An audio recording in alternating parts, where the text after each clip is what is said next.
Hello my dear friends. Hello my dear friends, very good afternoon to all of you. Welcome to Careerwill. कैसे हैं आप सभी? So guys, हम लोगों ने एनिमल न्यूट्रिशन स्टार्ट किया है और आज एनिमल न्यूट्रिशन का पार्ट 3 है, जिसमें हम दांतों के बारे में बात कर रहे थे। तो एक बार सभी लोग लाइव आए और बताएं कि हमारी आवाज और तस्वीर आप तक पहुंच रही है। तो हम आज के सेशन का करेंगे आगाज यानी शुभारंभ। So tell me, is everything okay? Am I audible and visible to all of you guys? तो प्रिंस हमारे साथ हैं, प्रिंस कुमार, दो प्रिंस हमारे साथ हैं, परीक्षा यादव, बंटी स्वामी, सभी का स्वागत है, खैर मकदम इस्तकबाल है। रजनी हमारे साथ हैं,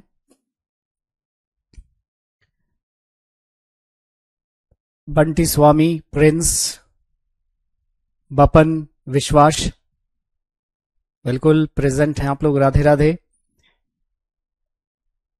अंजलि हमारे साथ हैं। तो चलिए, सभी का स्वागत है, खैर मकदम इस्तकबाल है। बिना किसी देर के हम चलते हैं अपने टॉपिक पर। पिछले क्लास में हम लोगों ने दांतों का जिक्र किया था कि ह्यूमन में अगर हम बात करें तो ह्यूमन के टीथ एक जैसे नहीं है, उनका फंक्शन भी डिफरेंट है, उनका स्ट्रक्चर भी डिफरेंट है। इसलिए हम अपने दांतों को कह रहे थे हेट्रोडोंट। हेट्रोडोंट मीन्स विभिन्न प्रकार के दंत, है ना?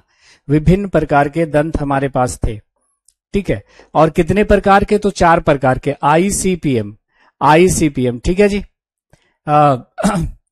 इंसीजर, केनाइन, प्रीमोलर्स और मोलर्स, कृंतक, रदनक, अग्र, चवर्णक और चवर्णक। और फिर हमने कहा था कि ये जो हाथी के जो दांत होते हैं वो रूपांतरित कृंतक होते हैं। मुझे लगता है कि यहां तक हम लोग बात कर चुके हैं, ठीक है जी। संकेत साहब, क्लियर है ना सब कुछ? आवाज और तस्वीर हमारी जा रही है? सत्यजीत रॉय साहब, राधे राधे। मोहित हमारे साथ हैं, नमस्ते। स्नेहा हमारे साथ हैं, ठाकुर शिवानी हमारे साथ हैं, राधे राधे शिवानी। आशीष कुमार मीना साहब हैं। तो अब देखिए, कमेंट को बंद करिए और चलिए हम लोग चलते हैं इससे आगे की तरफ। तो हमने स्ट्रक्चर और फंक्शन के आधार पे, कि दांतों की संरचना और उनके कार्य के आधार पे दांतों को 4 प्रकार में बांटा था। लेकिन ओरिजिन के आधार पे, उत्पत्ति के आधार पे भी दांत 2 तरह के हम लोग बोल सकते हैं। एक जो पहली बार दांत आते हैं माय डियर फ्रेंड्स, उसे कहते हैं मिल्क टीथ, दूध के दांत। और जब दूध के दांत टूटते हैं तो इसकी जगह पे जो दांत आते हैं उसको कहते हैं परमानेंट टीथ। तो ये जो विभाजन है दांतों का, ये है उत्पत्ति के आधार पे, वो था स्ट्रक्चर और फंक्शन के आधार पे। कल का पीएनजी अपलोड नहीं हुआ है, अभी करवाते हैं, ठीक है, अभी करवाते हैं। तो अब ये जो है, हम अपने दांतों को बोल सकते हैं डाइफायोडोंट, द्विवार दंती। किसके आधार पे? ओरिजिन के आधार पे, उत्पत्ति के आधार पे। तो यहां से लिखना शुरू कर दीजिएगा, बाकी हम लोग पढ़ चुके हैं ना पिछले क्लास में, वो थोड़ा सा रिकैप दिखा रहा था आपको। उत्पत्ति के आधार पे हमारे दांत 2 प्रकार के होते हैं, है ना। एक कहलाता है मिल्क टीथ, दूध के दांत, है ना, जो पहली बार आते हैं, और जब ये टूटते हैं तो इसकी जगह पे आते हैं स्थायी दांत। इसलिए हम अपने दांतों को क्या बोल सकते हैं? द्विवार दंती, 2 बार उगने वाले दंत, है ना। दांतों के 2 सेट होते हैं। दांतों का जो पहला सेट आता है माय डियर फ्रेंड्स, उसे कहते हैं मिल्क टीथ, दूध के दांत। और जब दूध के दांत टूटते हैं तो उसकी जगह पे जो दांत आ जाते हैं उसको कहते हैं स्थायी दांत, परमानेंट टीथ। आपको यह बताना है कि मिल्क टीथ की संख्या कितनी होती है और परमानेंट टीथ की संख्या कितनी होती है। बंटी पूछ रहे हैं सर बायो की क्लासेस कितनी होगी? तो 40 से 50 क्लासेस होंगी, ठीक है। वो तो पहली क्लास में बताया था आपको, पूरा मतलब सिलेबस भी बताया है आपको। इंट्रोडक्शन नहीं देखा क्या? तो मिल्क टीथ कितने होते हैं? तो मिल्क टीथ की संख्या जो होती है माय डियर फ्रेंड्स, वो होती है आपकी कितनी? मिल्क टीथ की संख्या होती है 20। कितनी होती है? 20। और जब ये टूटते हैं तो इसकी जगह पे आते हैं परमानेंट टीथ, उसको कहते हैं 32। 32 यही होती है, लोग कहते हैं ना 32 तोड़ देंगे तुम्हारा, 32 मतलब ये होता है। तो एक सवाल यहां से बनता है, अगर मैं आपसे पूछूं कि मनुष्य के जीवन काल में कितने दांत 2 बार उगते हैं, है ना। Teeth that are develops 2 times in life time of a human being, जल्दी बता दीजिए। अच्छा, अपलोड हो जाएगी, घबराइए मत, अभी अपलोड करवाते हैं, ठीक है। तनु, हाँ, बुक बस छप रही है, बस महीने 1.5 महीने के अंदर आ जाएगी, ठीक है। तो बड़ी जबरदस्त बुक आएगी मार्केट में, एकदम सटीक बुक, घबराइए मत। तो अगर मैं आपसे ये पूछ दूं कि मनुष्य के जीवन काल में 2 बार कितने दांत उगते हैं, ऑप्शंस हैं 4, 12, 20, 28, बताइए आप लोग। मनुष्य के जीवन काल में 2 बार कितने दांत उगते हैं? ठीक है जी, जल्दी बताएं। नोट्स बना लिए वीओडी से? चलिए बहुत अच्छी बात है, बहुत खूब बहुत खूब। तो देखो भाई साहब कि उत्तर इसका हो जाएगा 20। क्यों? आप कहोगे 20 दांत पहली बार उगेंगे और ये सारे टूटेंगे, इसकी जगह पे 20 दोबारा आएंगे, तो 20 दांत जीवन में 2 बार उगे कि नहीं उगे, ये बताओ। अच्छा, कितने नए उगे के 32 हुए? कितने नए उगे के 32 हुए? तो आप कहेगा सर 32 माइनस 20 बराबर कितना? 12। 12 दांत जीवन में एक ही बार उगते हैं। पहली बार कितने दांत आए? 20 दांत आए और 20 ये सारे टूट गए, उसकी जगह पे 20 नए उगे, तो 20 दांत जीवन में 2 बार हुए ना। अच्छा, कितने दांत नए उगे के 32 हुए? 12 ना। तो जीवन में एक ही बार उगने वाले दांतों की संख्या कितनी होगी? 12। और 2 बार उगने वाले दांतों की संख्या कितनी होगी? 20। नोट कर लीजिएगा। तो जीवन में ऐसे लिख लीजिएगा, पॉइंट वाइज, ये सब लिखने की जरूरत नहीं, लिख लीजिएगा जीवन में 2 बार उगने वाले दांतों की संख्या 20 और जीवन में एक ही बार उगने वाले दांतों की संख्या 12। ठीक है, ऐसे पॉइंट वाइज करके नोट करके लिख लीजिएगा। ठीक है जी। फेस पर दाने क्यों आते हैं? फेस पर दाने आते हैं जब आदमी जवान होना शुरू होता है तो बॉडी में हार्मोनल चेंजेस होते हैं, तो फेस पर दाने आते हैं। उसके बाद प्यूबर्टी के बाद यानी यौनारंभ के बाद जो अगर आपके फेस पर दाने आते हैं तो पेट साफ आपका नहीं है ना। सैलेड वगैरह खाइए, कब्जियत नहीं रखिए तो पेट पर फेस पर दाने नहीं आएंगे। मल्टीविटामिन्स वगैरह लेते रहिए, सब्जी का यूज करिए और सिट्रस फ्रूट का यूज करिए, खट्टे फल का यूज करिए, ऑरेंज जूस, मौसमी जूस, लेमन जूस लेते रहिए तो दाने नहीं आएंगे। कोई शक? ओके। तो ये हो गया हमारा कि पहली बार जो दांत आते हैं वो कहलाता है दूध के दांत, टूटने पर जो आता है वो कहलाता है स्थायी दांत। दूध के दांत 20 और अस्थायी दांत 32। लेकिन अगर मैं आपसे कहूं कि बताओ कि मिल्क टीथ में इंसीजर कितने, प्री मोलर कितने, मोलर्स कितने, परमानेंट टीथ में मोलर्स कितने, प्री मोलर्स कितने, इंसीजर कितने, तो सबको एक एक करके तो याद रखना मुश्किल है ना। तो हम दांतों की संख्या और उसका क्रम याद रखने के लिए माय डियर फ्रेंड्स पढ़ते हैं डेंटल फॉर्मूला, दंत सूत्र। ठीक है, तो अब 11th क्लास पे आ रहे हैं क्योंकि डेंटल फॉर्मूला आपको 10th तक नहीं पढ़ना है, तो थोड़ा सा ध्यान दीजिएगा, समझ में आ जाएगा, उतना टफ नहीं है। So let us start with dental formula. ठीक है जी, डेंटल फॉर्मूला।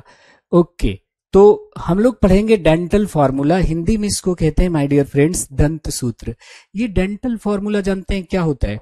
डेंटल फॉर्मूला होता है number of teeth, number of teeth in upper half, ऊपरी आधे जबड़े में दांतों की संख्या बटा number of teeth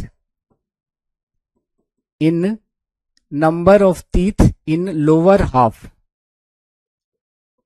lower half, निचले आधे जबड़े में दांतों की संख्या गुना 2 multiplied by 2 will be your dental formula. Hindi वाले क्या लिख लेंगे? ऊपरी आधे जबड़े में दांतों की संख्या, हिंदी वाले लिखेंगे ऊपरी आधे जबड़े में दांतों की संख्या बटा निचले आधे जबड़े में दांतों की संख्या गुना 2 बराबर क्या हो गया? Dental formula. कुछ नहीं आया समझ में? समझाते हैं इसको। अभी तो कुछ समझ में नहीं आया होगा कि ये क्या कह रहे हैं सर, है ना। अब भी समझाता हूं, एकदम आसान कर दूंगा मैं आपको, घबराना नहीं है मेरे रहते हुए। ठीक है जी, कहना क्या चाह रहा हूं देखिए, ये सपोज करें कि आपका ऊपरी आधा जबड़ा है यहां से यहां तक, ठीक है, ये ऊपरी आधा जबड़ा है, ये ऊपरी जबड़ा है पूरा, और यहां से हाफ कर दें, ये ऊपरी आधा जबड़ा हो गया, और ये निचला आधा जबड़ा हो गया यहां से यहां तक। तो हम क्या करते हैं, दंत सूत्र बनाने के लिए ऊपरी आधे जबड़े में दांतों की संख्या और बटा निचले आधे जबड़े में दांतों की संख्या, है ना, और 2 से क्या करेंगे, गुना कर देंगे, तो क्या बन जाएगा? Dental formula. क्योंकि ऊपरी आधे जबड़े में जितने दांत और जितने तरह के दांत, ठीक इधर भी उतने ही दांत और उतने तरह के दांत, निचले आधे जबड़े में जितने दांत और जितने तरह के दांत, ठीक इधर भी उतने ही दांत और उतने तरह के दांत, यानी फर्स्ट हाफ सेकंड हाफ का मिरर इमेज होता है। जैसे इधर मान लिया है आपका ICPM, कर, अच, कृंतक, रदनक, अग्र, चवर्णक, तो इधर भी क्या होगा ICPM, ठीक इधर भी होगा। यानी तो जितने दांत और जितने तरह के दांत इधर, ठीक उतने ही दांत और उतने तरह के दांत इधर।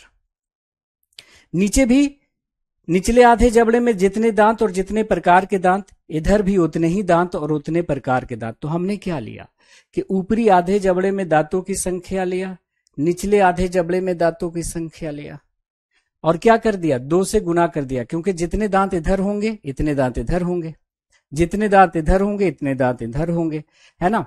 तो डेंटल फॉर्मूला के लिए हम लोग क्या लिख दिया कि ऊपरी आधे जबड़े में दांतों की संख्या बटा निचले आधे जबड़े में दांतों की संख्या गुना 2 बराबर क्या हो गया डेंटल फॉर्मूला। अभी भी समझ में नहीं आया तो चलो हम आपका जबड़ा दिखा देते हैं और समझा देते हैं, ठीक है।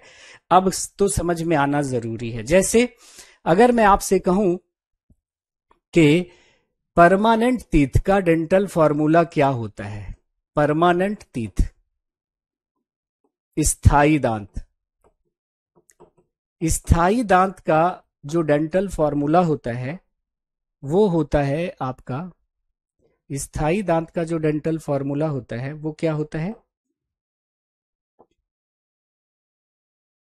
स्थायी दांत का जो डेंटल फॉर्मूला होता है वो होता है आपका 2123 बटा 2123 गुना 2 बराबर 32, और क्रम वही लिखेंगे क्या ICPM, ICPM यानी कर, अच। ये क्या है डेंटल फॉर्मूला है किसका, स्थायी दांत का क्या है डेंटल फॉर्मूला है, स्थायी दांत का डेंटल फॉर्मूला है, दंत सूत्र है। आप कहेगा सर ये क्या है 2123 गुना 2 बराबर 32 कैसे हो गया। तो ये 2123 क्या लिखा है आपने, ऊपरी आधे जबड़े में दांतों की संख्या, और नीचे क्या लिखा है निचले आधे जबड़े में दांतों की संख्या। 2123 बटा 2123 गुना 2 बराबर 32, ये 32 कैसे हो गया देख लीजिए। ये रहा आपका ऊपरी जबड़ा, देखिएगा ये रहा ऊपरी जबड़ा पूरा, और ये रहा आधा जबड़ा। देखिए ऊपरी आधे जबड़े में इंसीजर कितने होंगे, 2 होंगे, इंसीजर यानी कृंतक कितने होंगे, 2 होंगे, केनाइन कितना होगा 1 होगा, रदनक कितने होंगे 1 होंगे। उसके बाद देखिए प्रीमोलर यानी अग्र चवर्णक कितने होंगे, प्रीमोलर यानी अग्र चवर्णक कितने होंगे 2, और मोलर कितने होंगे 3, पहला मोलर, दूसरा मोलर, तीसरा मोलर। तो मोलर यानी चवर्णक कितने हो गए 3। तो डेंटल फॉर्मूला में हमने क्या लिखा था, ऊपरी आधे जबड़े में दांतों की संख्या बटा निचले आधे जबड़े में दांतों की संख्या गुना 2 बराबर 32। तो ऊपरी आधे जबड़े में देखो कितने दांत हो गए, इंसीजर 2, केनाइन 1, प्रीमोलर 2 और मोलर हो गए 3। तो टोटल कितने दांत हो गए 2 1 3 2 5 3 8। तो ऊपरी आधे जबड़े में हो गए 2 1 3 2 5 3 8, कृंतक 2, रदनक 1, अग्र चवर्णक 2, चवर्णक 3। तो 2 1 3 2 5 3 8 हो गया ना। निचले आधे जबड़े में भी ऐसा ही होगा, देखो इंसीजर कितने 2, केनाइन कितना 1, प्रीमोलर कितने 2, और मोलर्स यानी चवर्णक कितने 3। तो निचले आधे जबड़े में भी वैसा ही है, कृंतक 2, रदनक 1, अग्र चवर्णक 2, चवर्णक 3, चवर्णक कितने 3। तो निचले आधे जबड़े में भी कुल कितने दांत हो गए 2 1 3 2 5 3 8। तो देखिए ऊपर 8 नीचे 8 कितना हो गया टोटल 16। ठीक इधर भी वैसा ही होगा, तो इसलिए 2 से क्या करना पड़ा गुना करना पड़ा, है ना। तो इसमें अपना मैथ्स अप्लाई नहीं करना, ऐसा नहीं कि यहां से काट कूट के इसको बराबर कर दो। हम क्या करेंगे ऊपर जितने दांत है उसको सबको जोड़ देंगे, निचले जितने दांत है सबको जोड़ देंगे और टोटल करके 2 से गुना कर देंगे। तो ऊपरी आधे जबड़े में 8 दांत, निचले आधे जबड़े में 8, 8 8 16 और 16 दूनी 32। क्योंकि इधर ऊपरी आधे जबड़े में जितने दांत और जितने तरह के दांत, इधर भी उतने ही दांत और उतने तरह के दांत, यानी फर्स्ट हाफ सेकंड हाफ का मिरर इमेज होता है। लेकिन अगर मैं आपसे पूछ दूं कि बताओ कि परमानेंट टीथ में कृंतक कितने होंगे, मतलब इंसीजर कितने होंगे, तो उत्तर क्या होगा? अकल दांत अभी बताते हैं। करिश्मा कह रही कि मेरे 28 ही हैं, इसका मतलब अभी अकल दांत नहीं आया, आपका विजडम टीथ नहीं आया। नहीं, फॉर्मूला नहीं पूछेगा, आपसे पूछ देगा कि बताओ इंसीजर कितने, तो ये फॉर्मूला याद रहेगा तब तो बताओगे, एक एक करके कैसे याद रखोगे आप? नहीं आया समझ में? सूरज सिंह करेंगे सर आज भी क्लास है, तो क्या दिक्कत है, पढ़ लीजिए। हमारा कोर्स जितना जल्दी और जितने टाइम पे खत्म हो जाए उतना अच्छा है ना, तो ये आपके लिए।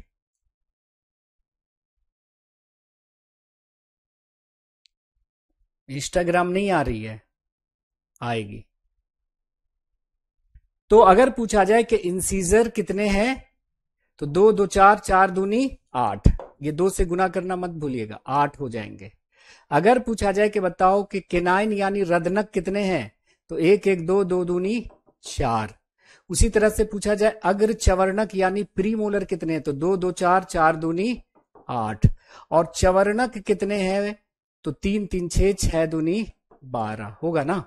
अरे भाई 3 इधर है तो 3 इधर होगा, 3 इधर होगा, 3 इधर होगा, है कि नहीं? 3 इधर होगा। ओके, तो 2123 बटा 2123 गुना 2 बराबर क्या होगा? 32। ये हो गया हमारा परमानेंट टीथ का क्या? Dental formula. उसी तरह से अब हम लोग मिल्क टीथ का डेंटल फॉर्मूला देखने जा रहे हैं। Now we are going to discuss the dental formula, दंत सूत्र। किसका? दंत सूत्र देखने जा रहे हैं मिल्क टीथ का, दूध के दांत का। दूध के दांत का डेंटल फॉर्मूला याद रखना है आपको, 2102 बटा 2102 गुना 2 बराबर 20। क्रम वही होगा आईसीपीएम। क्या याद रखेंगे? आईसीपीएम, दैट इज कर, अच, कृंतक, रदनक, अग्र, चवर्णक और चवर्णक। तो देखिए बच्चों में बात करेंगे तो इंसीजर यानी कृंतक 2 होते हैं, केनाइन 1 होगा, प्रीमोलर बच्चों में नहीं होते और मोलर्स 2 ही होते हैं। मोलर्स कितने होते हैं? 2 ही होते हैं। तो इंसीजर 2, केनाइन 1, प्रीमोलर बच्चों में नहीं होते, मोलर हो गए 2, तो ऊपरी आधे जबड़े में कितने हो गए? 2 1 3 2 5। नीचे भी वैसा ही होगा, इंसीजर 2, केनाइन 1, प्रीमोलर नहीं, मोलर 2, तो 2 1 3 2 5, ऊपर 5 नीचे 5, 10 10 दूनी 20, क्योंकि इधर भी सेम होगा इधर भी सेम होगा। अगर कोई आपसे बोल दे कि बच्चों में बता दो इंसीजर कितने होंगे, तो कहेंगे 2 2 4, 4 दूनी 8। पूछ लिया था केनाइन कितने होंगे, 1 1 2, 2 दूनी 4। पूछा था कि बच्चों में प्रीमोलर कितने होते हैं, तो 0, प्रीमोलर होते ही नहीं है। और मोलर कितना? 3 3 की बजाय 2 2 होते हैं, तो 2 2 4, 4 दूनी 8। ये जो लास्ट मोलर है ना, इधर एक आएगा, इधर एक आएगा, इधर एक आएगा, इधर एक आएगा, एक ऊपर में लास्ट आता है, एक इधर आता है, एक इधर आता है, एक इधर आता है, 4 की संख्या में। अंतिम जो चवर्णक होगा या थर्ड मोलर होगा, पहला मोलर, दूसरा मोलर, तीसरा मोलर, है ना, पहला दूसरा तीसरा, पहला दूसरा तीसरा, पहला दूसरा तीसरा। ये जो लास्ट मोलर होता है वो 18 से 25 साल की उम्र में आता है, और ये जो लास्ट मोलर है या थर्ड मोलर है, इसको कहते हैं विजडम टीथ, अकल की दांत, या अकल दांत कहते हैं। क्या कहते हैं? अकल दांत। अब इसका आईक्यू से कोई लेना देना नहीं है। एक्चुअली में ये दांत जो है वो 18 से 25 साल की उम्र में आता है, और 18 से 25 साल की उम्र तक जमाने की ठोकरें खाते खाते कुछ अकल तो आ ही जाती है। तो ये जो अंतिम चवर्णक होता है ना, एक ऊपर आएगा, एक इधर आएगा, एक इस साइड में, एक इस साइड में। तो आप देखिएगा कि काफी वो दर्द होता है,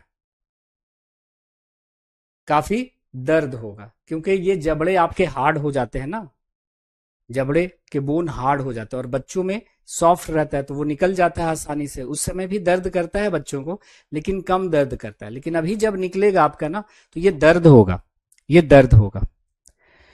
तो 18 से 25 साल तक की उम्र आते आते जो है ये विजडम टीथ जो है वो आ जाता है ना।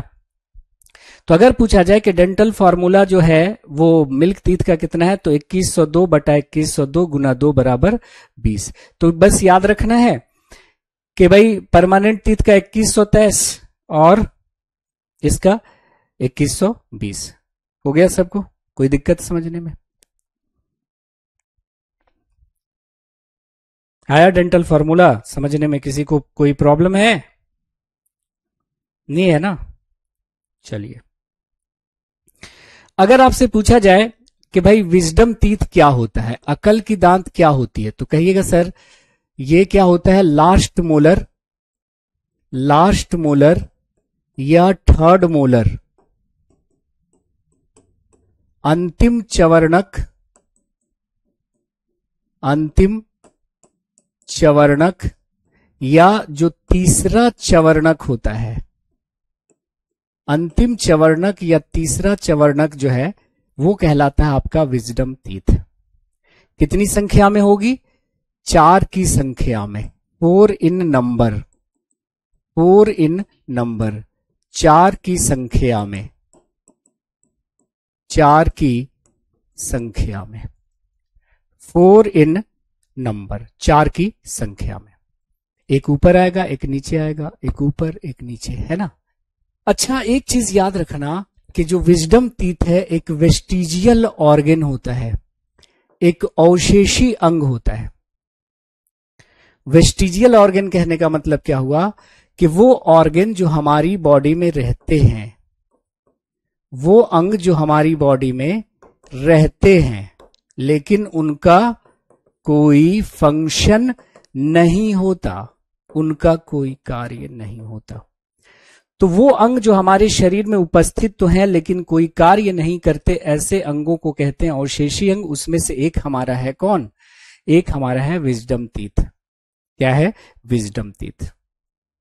ये विजडम टीथ इतना साइड में है आपके बक्कल कैविटी के एकदम लास्ट में कि इसका फूड को चबाने में कोई रोल नहीं है, उधर फूड जाता ही नहीं है। हाँ, फूड को फंसाने में उसका रोल है, उधर जाकर फूड फंस जाता है। और अगर आपके ब्रशिंग का तरीका प्रॉपर नहीं है तो सबसे पहले कैविटी उसी में होती है ना, सबसे पहले उसी में कैविटी हो जाएगी, क्योंकि उधर जाकर भोजन अक्सर फंस जाते हैं। अगर आपसे पूछ लिया जाए कि मानव शरीर में कुल अवशेषी अंगों की संख्या कितनी है, कुल अवशेषी अंगों की संख्या कितनी है? ऑप्शन देता हूं, 4, 8, 50, 100। उत्तर दीजिए, उत्तर दीजिए।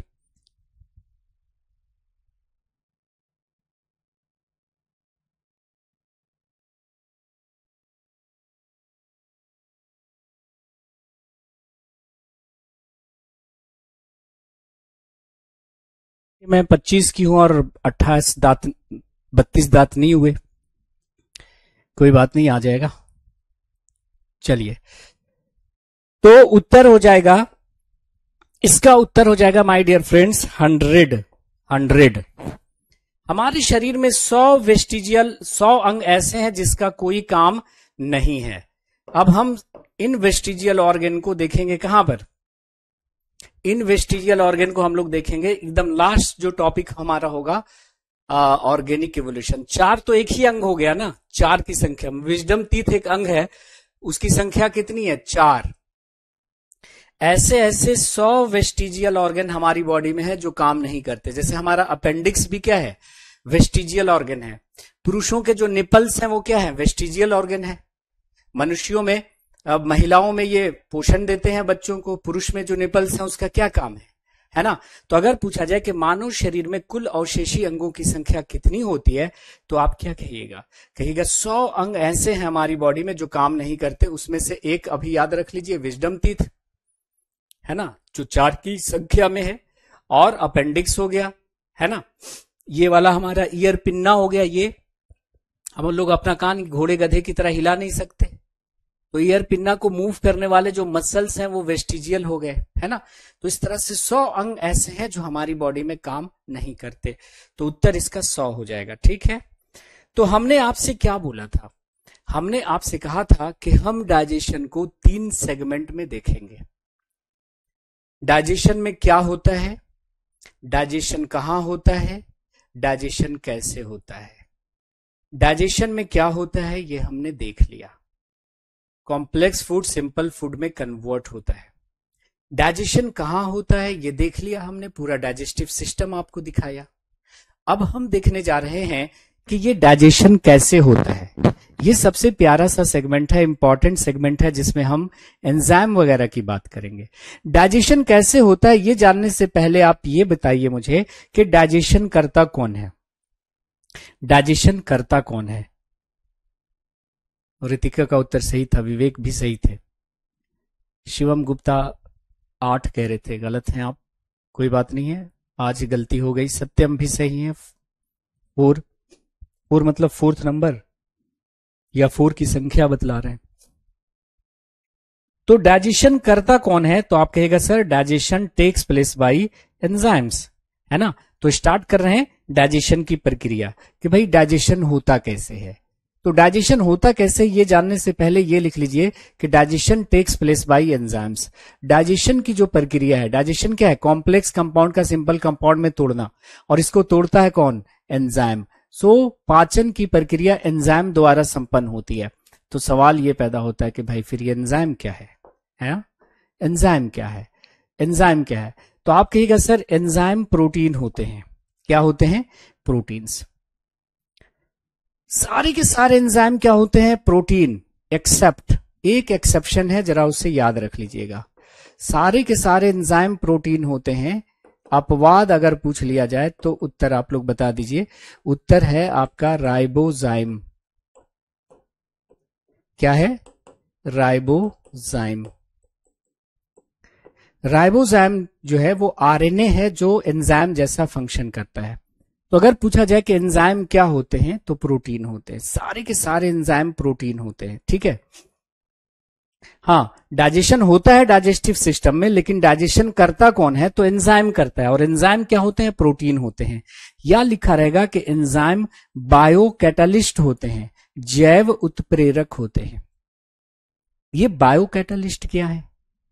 तो थोड़ा सा केमिस्ट्री में चलिए। आपने सुना होगा केमिस्ट्री में कैटालिस्ट, पढ़ा होगा ना, उत्प्रेरक। ये कैटालिस्ट क्या होते हैं बताइए? आप कहेंगे सर कैटालिस्ट वो सब्सटेंस होते हैं, कैटालिस्ट वो पदार्थ होते हैं जो रिएक्शन के रेट को, प्रतिक्रिया की दर को, रिएक्शन के रेट को यानी प्रतिक्रिया की दर को चेंज कर देते हैं, परिवर्तित कर देते हैं। परिवर्तित कर देते हैं मतलब, परिवर्तित कर देते हैं मतलब या तो बढ़ा देते हैं या तो घटा देते हैं। परिवर्तन का मतलब ये होता है ना, या तो बढ़ाना या फिर घटाना। तो अगर कोई आपसे पूछे कि कैटालिस्ट क्या होता है केमिस्ट्री में, तो कैटालिस्ट वो सब्सटेंस होते हैं जो रिएक्शन के रेट को चेंज कर देते हैं, प्रतिक्रिया की दर को परिवर्तित कर देते हैं। परिवर्तित करना मतलब या तो घटाना या फिर बढ़ाना। तो वो पदार्थ जो प्रतिक्रिया की दर को परिवर्तित कर देते हैं उसे हम उत्प्रेरक कहते हैं। तो अगर आपसे क्वेश्चन पूछा जाए कि उत्प्रेरक जो है वो प्रतिक्रिया की दर को बढ़ाते हैं, प्रतिक्रिया की दर को घटाते हैं, बोथ नन, तो आपका उत्तर क्या होगा बताओ? उत्प्रेरक वो होते हैं जो प्रतिक्रिया की दर को बढ़ाते हैं, प्रतिक्रिया की दर को घटाते हैं। उपर्युक्त दोनों कोई नहीं, तो आप कहेगा उपर्युक्त दोनों। लेकिन मैं ऑप्शन को चेंज कर रहा हूं, देखना। कैटालिस्ट वो होते हैं जो प्रतिक्रिया की दर को बढ़ाते हैं, प्रतिक्रिया की दर को घटाते हैं, प्रतिक्रिया की दर को कांस्टेंट रखते हैं। बराबर रखते हैं, है ना, चेंज होने नहीं देते, या कांड से कुछ कह नहीं सकते। अब बताइए अब उत्तर क्या होगा, अब आपका उत्तर क्या होगा। यहां पे तो था बोथ, तो आपने बोथ लगा दिया उत्तर, लेकिन अब हमने ऑप्शन चेंज कर दिया कि उत्प्रेरक वो होते हैं जो प्रतिक्रिया की दर को बढ़ाते हैं, घटाते हैं, एक समान रखते हैं, नन ऑफ दिस। तो अगर ऐसा सिचुएशन आ जाए कि दोनों में किसी एक को प्रायोरिटी देने को पड़े तो आप कहेगा जनरली बढ़ाते हैं, जनरली बढ़ाते हैं, कभी कभी ये घटा भी सकते हैं, ठीक है। तो उत्प्रेरक वो होते हैं जो प्रतिक्रिया की दर को चेंज करते हैं। एंजाइम भी उत्प्रेरक हैं, लेकिन चूंकि ये बॉडी में बनते हैं, एनिमल बॉडी में या प्लांट बॉडी में बनते हैं, इसलिए इसे बायो कैटालिस्ट कहते हैं। क्या कहते हैं माय डियर फ्रेंड्स, एंजाइम्स को बायो कैटालिस्ट क्यों कहते हैं, क्योंकि ये प्रतिक्रिया की दर को बढ़ाते हैं। बात आ रही है समझ में, ओके। तो अगर आपसे क्वेश्चन पूछा जाए कि एंजाइम होते हैं protein, bio catalyst, both, none, फिर से क्वेश्चन आ गया, एंजाइम होते हैं protein, bio catalyst, both, none, तो उत्तर क्या हो जाएगा, बोथ, है ना। एंजाइम का नेचर क्या है, प्रोटीन है, लेकिन काम क्या है, तो कैटालिस्ट वाला काम है। काम क्या है, कैटालिस्ट वाला काम है। ठीक है जी विवेक, आ रही है बात समझ में। सूर्य प्रकाश और ऋतिक, अर्पण मुखर्जी, आशीष कुमार, मीना, अंजलि, जनरली इंक्रीज करते हैं। Yes, Anjali saying generally increase करते हैं, कभी कभी घटा भी देते हैं। तो ये तो थोड़ा सा हल्का सा हमने बोल दिया एंजाइम के बारे में। अब जैसा कि आप जानते हैं माय डियर फ्रेंड्स के डाइजेशन की जो प्रोसेस है, डाइजेशन की जो प्रक्रिया है, वो कहां से शुरू होती है, तो हमारे बक्कल कैविटी से शुरू होती है। कहां से, बक्कल कैविटी। बक्कल कैविटी वो जगह जहां से हम फूड को चबाना शुरू करते हैं, है ना, चबाना शुरू करते हैं। बिल्कुल, अंजलि ने बिल्कुल सही सटीक उत्तर दिया। जनरली इंक्रीज करते हैं, सामान्यता बढ़ाते हैं, कभी कभी ये घटा भी सकते हैं। सनी, हाँ हम डलवाते हैं पीएनजी, घबराइए मत, अभी आने दीजिए हमारे टेक्निकल टीम को, हम अभी अभी डलवाते हैं। तो हेडिंग डाल दीजिएगा कि डाइजेशन इन बक्कल कैविटी, मुख्य गुहिका में पाचन। देखिएगा, ध्यान से सुनिएगा मेरी तरफ, मजा आ जाएगा। डाइजेशन से अब तो प्रॉब्लम नहीं आने वाली। ये देखिए हमारा बक्कल कैविटी है ना, और ये इसोफेगस है, और ये आपका स्टमक है। तो देखिए ये था हमारा बक्कल कैविटी, और बक्कल कैविटी में हम जब फूड को चबाते हैं तो ये हमारे जो सलाइवरी ग्लैंड्स हैं, सलाइवरी ग्लैंड्स बोले तो लार ग्रंथियां, लार ग्रंथियां एक्टिव हो जाती हैं। जब हम फूड को अपने बक्कल कैविटी में चबाते हैं तो हमारे जो सलाइवरी ग्लैंड्स हैं वो एक्टिव हो जाते हैं, सक्रिय हो जाते हैं, और क्या सिक्रीट करते हैं, क्या स्रावित करते हैं। स्रावित करना मतलब निकालना, क्या स्रावित करते हैं, सलाइवा। क्या सेक्रीट करते हैं, सलाइवा, यानी लार स्रावित करते हैं। और लार में एक एंजाइम होता है, लार में इकलौता एंजाइम होता है, बता दीजिए कौन सा। लार में जो एंजाइम होता है माय डियर फ्रेंड्स, उसका नाम है टाइलिन। तो जब हम फूड को अपने बक्कल कैविटी में चबाना शुरू करते हैं तो हमारी लार ग्रंथियां तुरंत एक्टिव होकर क्या सेक्रीट करती हैं, क्या स्रावित करती हैं, सलाइवा यानी लार। और लार में एक एंजाइम होता है जिसका नाम होता है टाइलिन। एक बड़ा ही वाहियात सवाल पूछा कि टाइलिन को और किस नाम से जाना जाता है, तो ptyalin is also called salivary amylase. Ptyalin को और किस नाम से जानते हैं, सलाइवरी एमाइलेज के नाम से भी जानते हैं। ठीक है जी। तो जब हम फूड को अपने बक्कल कैविटी में चबाते हैं तो हमारी लार ग्रंथियां सक्रिय हो जाती हैं और स्रावित करती हैं लार, और लार में एक एंजाइम होता है जिसका नाम होता है टाइलिन। टाइलिन को कहते हैं सलाइवरी एमाइलेज। जो भोजन में मौजूद स्टार्च को, है ना, स्टार्च को शुद्ध हिंदी में क्या कहते हैं, मंड कहते हैं। स्टार्च को किस में बदल देता है, स्टार्च को बदल देता है किसमें, स्टार्च को बदल देता है माल्टोज में। किस में बदल देता है? माल्टोज में। ठीक है, तो अगर क्वेश्चन पूछा जाए कि saliva contains which of the following enzyme, लार में कौन सा एंजाइम होता है? You will say ptyalin.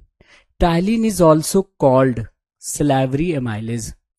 Ptyalin किसका डाइजेशन करता है? तो स्टार्च का। टाइलिन किसका डाइजेशन करता है? स्टार्च का। स्टार्च को किस चीज में बदल देता है? माल्टोज में। ये माल्टोज क्या है आगे समझ में आएगा। तो अगर मैं आपसे पूछूं सीडीएस के लेवल का सवाल, ये तो सीजीएल लेवल का सवाल हो गया कि टाइलिन किसका पाचन करता है, तो स्टार्च का। स्टार्च को किस में बदल देता है? माल्टोज में। अब सीडीएस लेवल का सवाल, पीसीएस लेवल का सवाल आपसे पूछ रहा हूं कि हमारे बक्कल कैविटी में फूड के किस कंपोनेंट का डाइजेशन होता है? बताइए। हमारे मुख्य गुहिका में भोजन के किस घटक का पाचन होता है? उत्तर की अपेक्षा बताइए।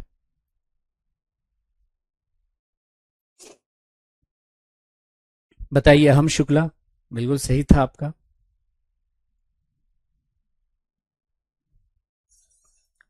Saliva mostly helps in digestion of food. Yes, तो किसका डाइजेशन करती है ये बताइए अंजलि। स्टार्च है क्या? तो अगर पूछा जाए कि स्टार्च क्या है, तो स्टार्च क्या है? एक प्रकार का कार्बोहाइड्रेट है। हम आलू खाते हैं, उसमें मेनली क्या होता है? कार्बोहाइड्रेट होता है। उस कार्बोहाइड्रेट का नाम क्या है? स्टार्च। चावल खाते हैं, मुख्यतः उसमें कार्बोहाइड्रेट होता है जिसका नाम क्या है? स्टार्च। ठीक है, तो अगर पूछा जाए कि भोजन के किस घटक का पाचन होता है, तो उत्तर क्या हो जाएगा? कार्बोहाइड्रेट। फैट का डाइजेशन बक्कल कैविटी में नहीं होता। प्रोटीन का डाइजेशन बक्कल कैविटी में नहीं होता। सिर्फ किसका डाइजेशन हो रहा है? कार्बोहाइड्रेट का डाइजेशन हो रहा है। नीव कुमार ने बिल्कुल सही पकड़ा कि मैं पूछना क्या चाह रहा था। बात आ रही है समझ में संकेत साहब, निधि यादव? ओके, तो बस बक्कल कैविटी में तो इतना ही होता है। ये जब तक हम मुंह में फूड को चबा रहे होते ये सारा काम हो जाता है। सूर्य प्रकाश, बिल्कुल सही आप। अंजलि कह रहे हैं कि काब का होता है, बिल्कुल सही फरमाया आपने। नाउ अब हम भोजन को निगल लेंगे, तो ये भोजन जो है वो आपका फेरिंग्स इसोफेगस होता हुआ कहाँ आ जाएगा? स्टमक में आ जाएगा। कहाँ आ जाएगा? स्टमक में आ जाएगा। तो चलिए देखते हैं, डाइजेशन इन स्टमक, आमाशय में पाचन। डाइजेशन इन स्टमक, आमाशय में पाचन। देखिएगा, ये था हमारा बक्कल कैविटी। बक्कल कैविटी में हम फूड को चबा रहे थे। बक्कल कैविटी में फूड को चबा रहे थे, फूड को निगल लिया, तो ये है आपका फेरिंग्स। फेरिंग्स बोले तो ग्रसनी, और ये है आपका इसोफेगस, बोले तो ग्रास नली। ग्रास नली। तो अगर आपसे पूछा जाए कि जब हम बक्कल कैविटी से फूड को निगलेंगे तो ये भोजन जो है वो फेरिंग्स इसोफेगस होता हुआ कहाँ आ जाएगा, तो आप कहेंगे सर स्टमक में आ जाएगा। ये देखो आ गया स्टमक में भोजन, आमाशय में। तो क्या फेरिंग्स में और इसोफेगस में डाइजेशन नहीं होता फूड का? आप कहेंगे यस सर। अगर पूछा जाए कि फेरिंग्स में और इसोफेगस में डाइजेशन होता कि नहीं होता, तो आप कहिएगा सर फेरिंग्स और इसोफेगस में डाइजेशन नहीं होता, पाचन नहीं होता। बस ये फूड को कंडक्ट करता हुआ ले आता है कहां पर? आमाशय में। तो बक्कल कैविटी से जब हम फूड को निगलेंगे तो फेरिंग्स इसोफेगस होता हुआ कहां आ गया? बोलो ना, स्टमक में। देखो फूड जैसे ही स्टमक में आएगा ना, स्टमक की दीवारों से एक एसिड रिलीज होगा। उस एसिड का नाम जरा बताएं आप लोग। स्टमक की दीवारों से एक अम्ल स्रावित होगा, उस अम्ल का नाम जरा आप लोग बताएं। तो वो अम्ल है HCl। क्या है? HCl। HCl का फुल फॉर्म है हाइड्रोक्लोरिक एसिड। क्या नाम है? हाइड्रोक्लोरिक अम्ल। आप कहेंगे सर एसिड क्या कर रहा है ये स्टमक में? केमिस्ट्री में आप जानते हैं कि acids are corrosive in nature. Acid जो होते हैं वो संक्षारक प्रकृति के होते हैं, ये तो जला डालते हैं। संक्षारक प्रकृति कहने का मतलब एसिड को आप त्वचा पे डालें, धातु की सतह पे डालें, मार्बल की सतह पे डालें, उसको जला डालता है, उसको खराब कर डालता है। तो ये अम्ल यहाँ पे क्या कर रहा है, और फिर इस अम्ल से अमाशय की दीवार को बचाता कौन है ना। तो इन सभी पहलुओं पे हम यहाँ पे बात करेंगे। ठीक है, सबसे पहले देखिए कि इस HCl का काम क्या होता है। तो HCl का पहला फंक्शन देखिए कि जब हम फूड को निगलते हैं और ये फूड आता है स्टमक में, तो फूड के साथ जो माइक्रो ऑर्गेनिजम्स हैं, सूक्ष्म जीव हैं, है ना, मतलब बैक्टीरिया हो गया और भी कुछ पैथोजन रोगाणु हो गया, उसको मार देता है। तो ये भोजन में उपस्थित जीवाणुओं को नष्ट करता है। दूसरा इंपॉर्टेंट फंक्शन कि स्टमक में भोजन आया है ना, तो स्टमक में भी एंजाइम होंगे जो भोजन को पचाएंगे। स्टमक में भी एंजाइम होंगे जो भोजन को पचाएंगे, पर स्टमक में जो कुछ एंजाइम होते हैं वो इनएक्टिव होते हैं, सोए रहते हैं। उसको जगाता है कौन, HCl, कि भाई फूड आ चुका है, चलो उसको डाइजेस्ट करना है। मतलब क्या हुआ कि भले ये स्टमक में डाइजेशन करने वाले सारे एंजाइम मौजूद हैं, लेकिन अगर ये HCl नहीं होगा तो डाइजेशन की शुरुआत ही नहीं होगी, डाइजेशन की शुरुआत ही नहीं होगी। तो भोजन जैसे ही अमाशय में पहुंचता है, अमाशय की दीवारें HCl स्रावित करती हैं।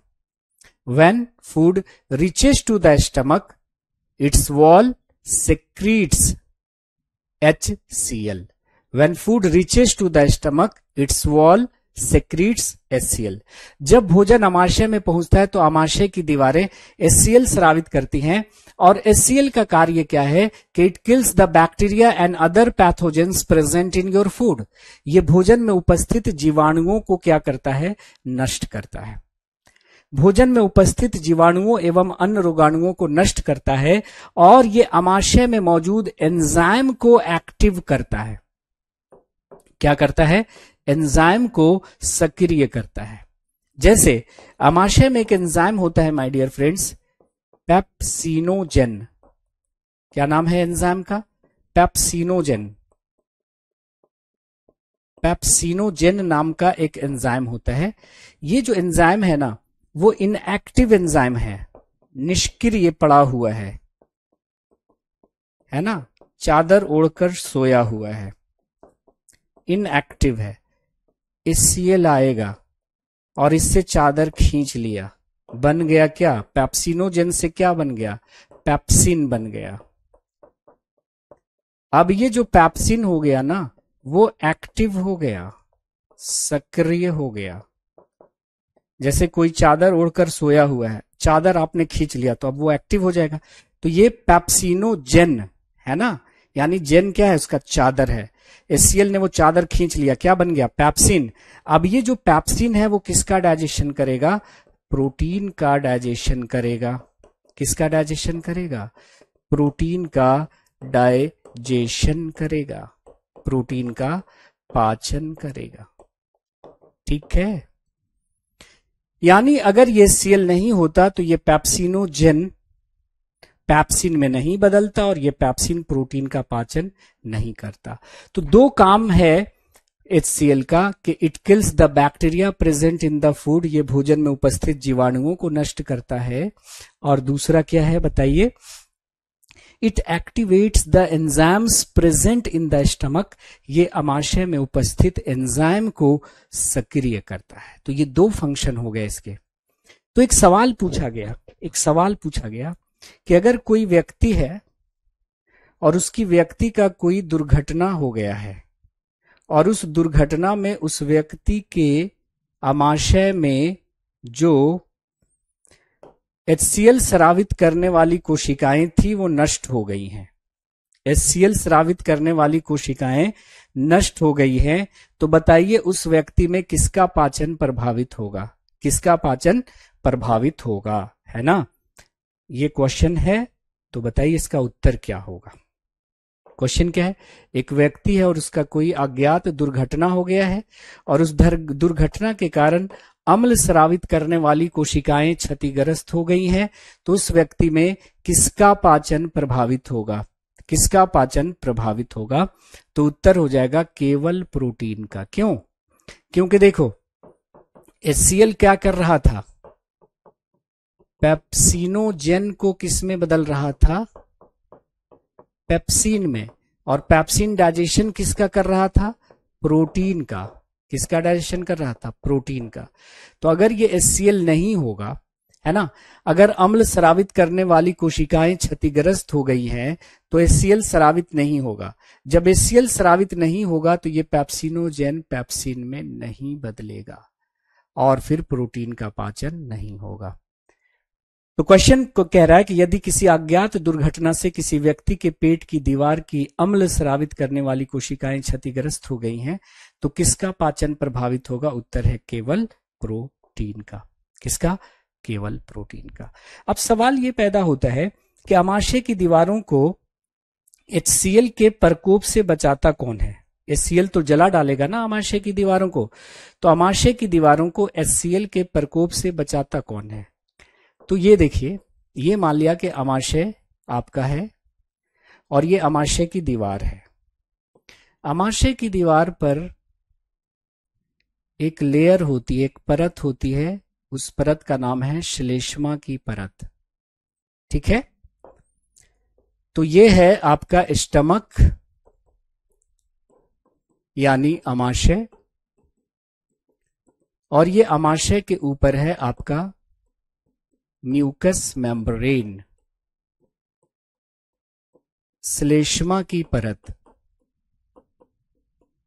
श्लेष्मा की परत, ये श्लेष्मा की जो परत है ना, वो क्या करता है कि आमाशय की दीवारों को HCl के प्रकोप से बचाता है। तो म्यूकस मेम्ब्रेन का काम क्या है, लिख लीजिएगा कि mucus membrane protects the wall of the stomach, the wall of the stomach from HCl। श्लेष्मा की परत आमाशय की दीवारों को, श्लेष्मा की परत आमाशय की भित्ति को, आमाशय की भित्ति को HCl से सुरक्षा प्रदान करती है।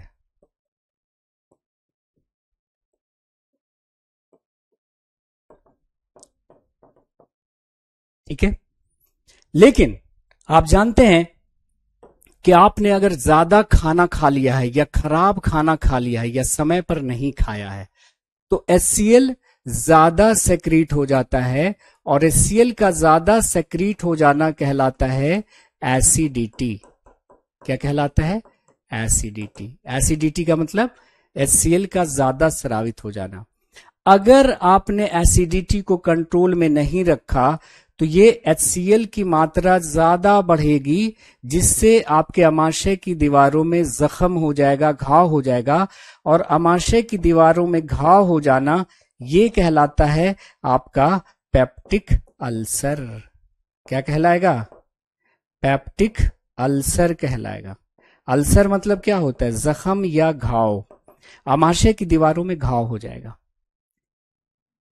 तो पेप्टिक अल्सर का मतलब होता है आमाशय की दीवारों में घाव हो जाना। क्यों, HCl ज्यादा अगर सिक्रीट हो रहा है, आपने एसिडिटी को कंट्रोल में नहीं रखा तो ये HCl आमाशय की दीवारों को खाने लगेगा और आमाशय की दीवारों में जख्म हो जाएगा, और आमाशय की दीवारों में जख्म आना कहलाता है पेप्टिक अल्सर।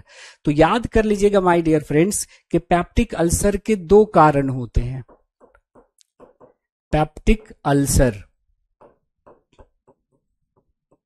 आपके कमेंट्स में थोड़ी प्रॉब्लम आ रही है, कमेंट्स मुझे नहीं दिख रहे माय डियर फ्रेंड्स। तो कोई भी क्वेश्चन होगा ना तो कल पूछ लीजिएगा, कमेंट अचानक से चला गया है। ठीक है, तो अगर आज के सेशन में कोई डाउट आ रहा होगा, है ना, तो कल पूछ लीजिएगा। पेप्टिक अल्सर का एक कारण क्या हुआ, पेप्टिक अल्सर का एक कारण हुआ एसिडिटी। एसिडिटी को कंट्रोल में ना रखना, एसिडिटी। और दूसरा कारण हो गया हमारा एक बैक्टीरिया जिसका नाम है H. पाइलोरी। H. पाइलोरी, क्या नाम है, H. पायलोरी नाम का क्या है, एक बैक्टीरिया, एक जीवाणु। ये सीडीएस में सवाल था। तो एक तो एसिडिटी को आप कंट्रोल में नहीं रख रहे हैं, और दूसरा एच पायलोरी नाम का एक बैक्टीरिया होता है जो अमाशय की दीवारों में जख्म यानी पैप्टिक अल्सर कॉज करता है। तो आज के लिए इतना ही my dear friends. Next class में जो है हम इससे आगे का जिक्र करेंगे। एक बार कमेंट दिखना आ रहा है तो कोई बात नहीं है, नेक्स्ट क्लास में हम देखेंगे, आपके सवाल लेंगे, है ना। तो आज रहने देते हैं यहीं तक, मिलते हैं अगले सेशन में। और क्लास कैसी लगी एक बार कमेंट कर दीजिएगा। तो नेक्स्ट क्लास में मुलाकात होगी आपसे। Have a nice day, take care, bye bye, जय Hind, thank you very much, see you again. और हमने प्लांट न्यूट्रिशन का अपलोड कर दिया है अपने यूट्यूब पर प्रैक्टिस सेशन, उसको एक बार आप लोग जाकर देख लीजिएगा।